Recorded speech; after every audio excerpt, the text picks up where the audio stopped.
Buenas noches, queridos amigos. Saludos y bendiciones desde la ciudad de Bruselas, Bélgica. Hoy quisiera compartir con ustedes en nuestra reflexión, ya que estamos en la Semana Mayor, como se le conoce en el mundo cristiano. Quisiera en esta noche hablar un poco sobre la crucifixión de nuestro Señor y Salvador Jesucristo. Pregunta que quizás muchos nos hemos hecho y muchos se hacen hoy día es por qué Jesucristo, siendo inocente, permitió que se le sometiera al horror de la crucifixión. A través de la historia, las sociedades humanas han creado tantas leyes como castigos para imponerlas. También han desarrollado métodos diferentes y terribles para llevar a cabo el mayor de estos castigos, la pena de muerte. En el Antiguo Testamento, la pena de muerte se aplicaba en caso de homicidio, secuestro, adulterio, prostitución, violación y maldición o daño físico a los padres, entre otros. La mayoría de las veces, el método de ejecución era la lapidación, pero también existían otros. El hombre, el ser humano, ha inventado muchas otras maneras de aplicar esta pena.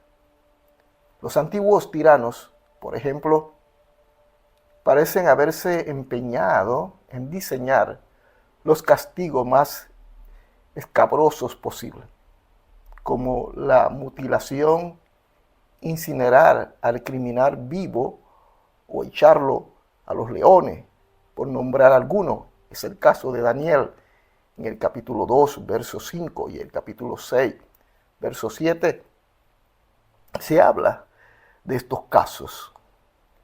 Y en el Imperio Romano, una de las formas de ejecución más comunes era la crucifixión, el castigo que los líderes judíos querían para Jesús.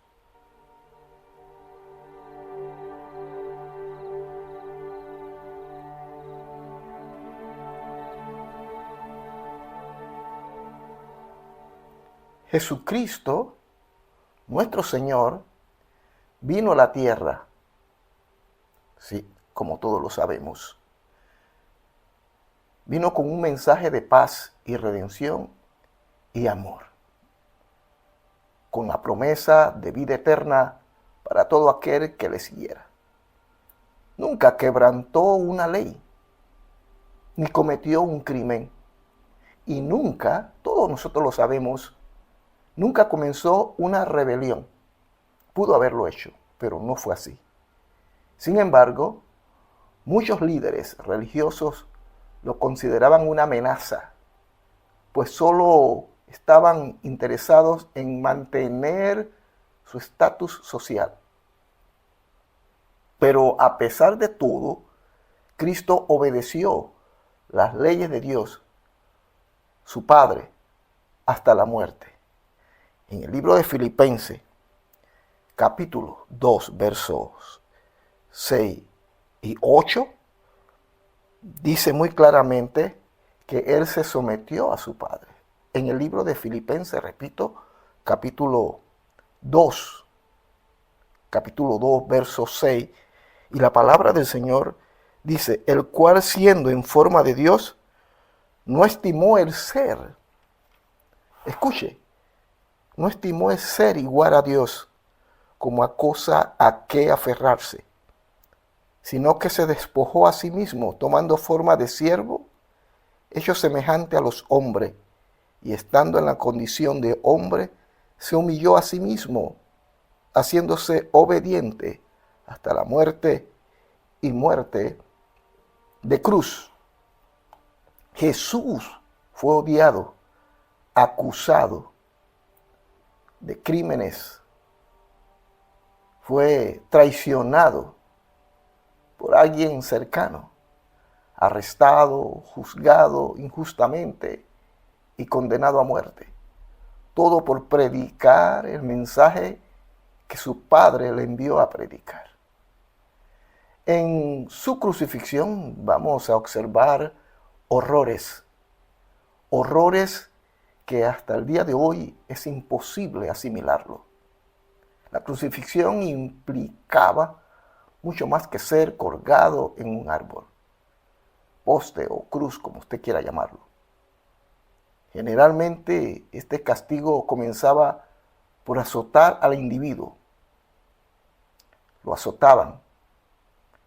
La flagelación se llevaba a cabo con un látigo de corta longitud por un profesional conocido como el lictor, que realizaba la tarea hábilmente, arrancando la piel de la víctima con cada golpe. A menudo, estos látigos tenían pedazos de hueso, piedras o metal amarrado en la punta para aumentar su terrible efectividad. También existía un tipo de látigo llamado el escorpión, cuyas puntas tenían ganchos, imagínense. El propósito de azotar a la víctima era dejarla casi muerta. Luego se le escoltaba al lugar donde iba a ser crucificado. En el caso de Jesús, al Gólgota. Y si era capaz de hacerlo, la víctima debía cargar la viga en que posteriormente se le ataría o clavaría, como sucedió en el caso de nuestro Señor. Pero los horribles azotes que Cristo recibió lo dejaron tan débil que no pudo llevar su propia cruz y un transeúnte llamado Simón tuvo que hacerlo por él. Eso está registrado en el Evangelio según San Mateo, capítulo 27, versos 32 y 33. Esta procesión fue nada menos que otra manera de humillarlo. Al llegar al Gólgota, los verdugos probablemente tiraron a Cristo al suelo para clavar sus manos y pies a la cruz que luego aseguraría en una estaca vertical. El dolor que Jesucristo sufrió durante su crucifixión fue insoportable.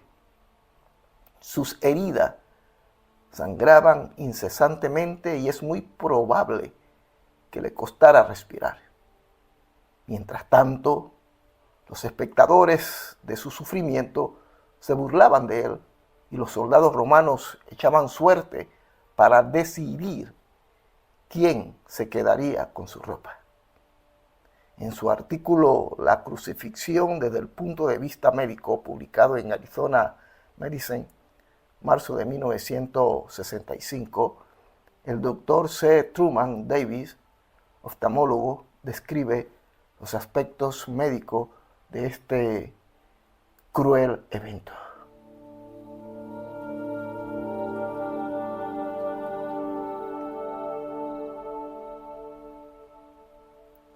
Al empujar,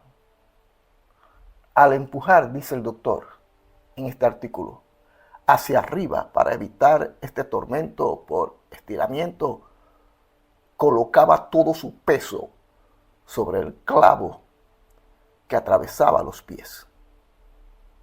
Nuevamente se producía una agonía de dolor ardiente al desgarrar el clavo, los nervios entre los huesos metatarsianos de los pies. En este punto se producía otro fenómeno. Al fatigársele los brazos, grandes oleadas de calambre le pasaban por los músculos, engarrotándolo con un profundo dolor punzante que no cedía. Con estos calambres se producía la incapacidad de impulsarse hacia arriba. Al colgar de los brazos, los músculos pectorales grandes músculos del pecho se paralizaban y los músculos intercostales, pequeño músculo entre la costilla, no podían actuar, dice el doctor. Se podía inhalar aire a los pulmones, pero no se podía exhalar. Jesús luchaba por elevarse para tener al menos un pequeño respiro. Finalmente, el nivel de dióxido de carbono de los pulmones y del torrente sanguíneo aumentaba y los calambres se atenuaban parcialmente.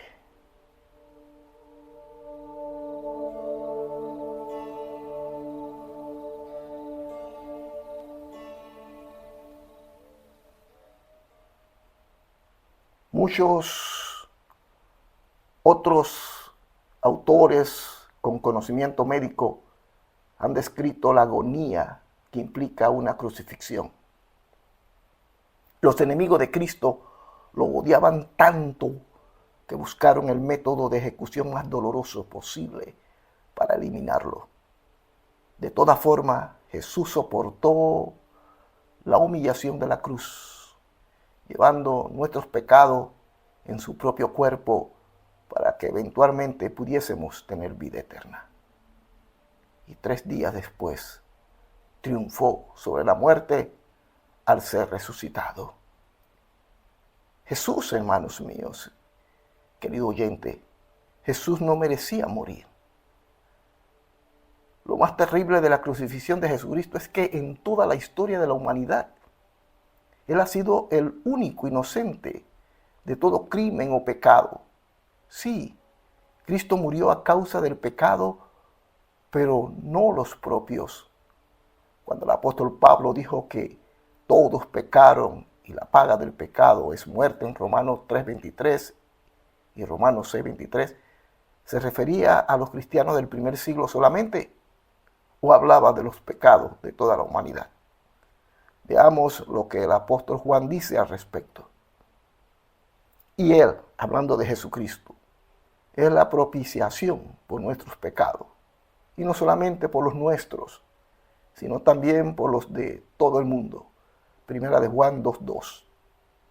He aquí el Cordero de Dios que quita el pecado del mundo. Juan capítulo 1, verso 29. Sabemos que verdaderamente este es el Salvador del mundo, el Cristo. Evangelio según San Juan capítulo 4, verso 42. Jesús, el Mesías, no fue sentenciado a muerte por haber cometido algún crimen contra las autoridades o por haber pecado. Cristo murió por todos los pecados que los seres humanos han cometido a través de la historia.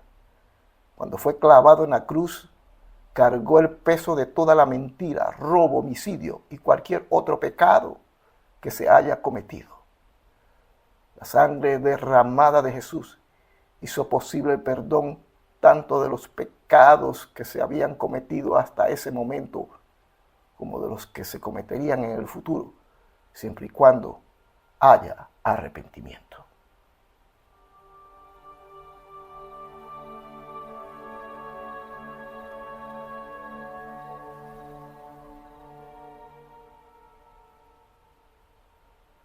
La crucifixión de Jesús.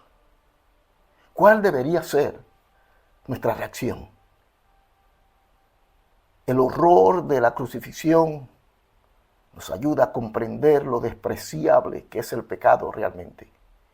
Mientras muchos otros métodos de ejecución son bastante rápidos, la crucifixión fue especialmente diseñada para causar una muerte lenta, extremadamente dolorosa y humillante. Y debido al gran amor que Cristo y nuestro Padre Celestial nos tiene, nuestro Salvador estuvo dispuesto a entregarse en sacrificio por sus pecados, o por nuestros pecados, los tuyos y los míos, según San Juan 3:16. De hecho, la muerte de Cristo es la pieza central del plan de salvación de Dios para la humanidad, que fue establecido desde mucho antes de la creación que encontramos en Génesis, como explica el apóstol Pedro, la sangre preciosa de Cristo pagó por nuestro rescate. Y si invocáis por Padre a aquel que sin acepción de personas juzga según la obra de cada uno, conducíos en temor todo el tiempo de vuestra peregrinación, sabiendo que fuisteis rescatados de vuestra vana manera de vivir, la cual recibisteis de vuestros padres, no con cosas corruptibles como oro o plata, sino con la sangre preciosa de Cristo, como de un cordero sin mancha y sin contaminación, ya destinado desde antes de la fundación del mundo, pero manifestado en los postreros tiempos por amor de vosotros y mediante el cual creéis en Dios, quien le resucitó de los muertos y le ha dado gloria, para que vuestra fe y esperanza sean en Dios. Primera de Pedro, capítulo 1, verso 17 al 21. Sin duda, todos deberíamos estar muy agradecidos porque Jesucristo murió por nosotros. De no ser por su crucifixión, aún seríamos pecadores condenados y enemigos de Dios sin esperanza para el futuro. Y nuestra tristeza y agradecimiento consecuente deberían llevarnos al arrepentimiento, motivándonos a cambiar y a comenzar a vivir agradando a Dios y a Jesucristo. En esta Semana Santa, cada uno de nosotros debe hacer un alto y meditar y reflexionar sobre la muerte de nuestro Señor y Salvador. Murió siendo inocente, entregó su vida por ti y por mí. Él no lo merecía, pero lo hizo por amor. Como dice Juan 3:16, porque de tal manera amó Dios al mundo, que ha entregado a su único Hijo, para que todo aquel que en Él crea no se pierda, sino que tenga vida y vida eterna.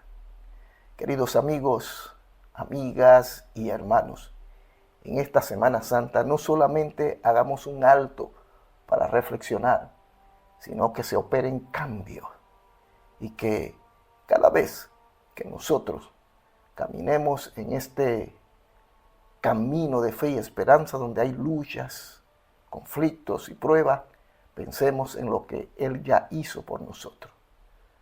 En Él somos más que vencedores.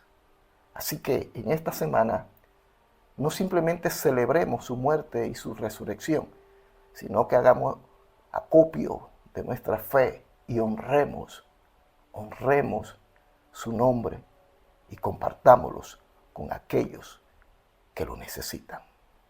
Desde Bruselas, que tengan una hermosa noche y que el Dios Todopoderoso les bendiga a todos ustedes.